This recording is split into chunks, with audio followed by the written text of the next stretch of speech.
এখন এই যে সেই ফাল্গুন নদীতে আসছি, এখন এখানে পিণ্ডদান হইব, এখানে মাথা মাথা হচ্ছে, এখানে ব্রাহ্মণ আছে, এখানে সবকিছু পূজা হবে, তারপরে ফাল্গুন নদীতে যাবে। ফাল্গুন নদীতে জল নাই, ওখানে যে এগুলো কি মাখছে?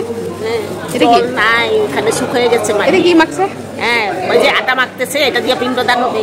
ব্রাহ্মণ এখানে বসে আছে।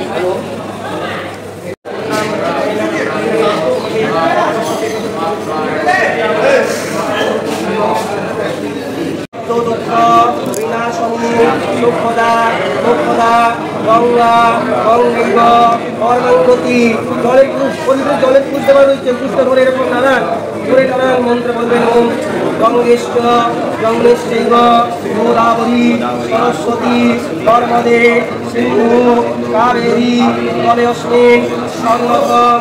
পুরো মাথার উপরে নিজের গায়ের উপরে 3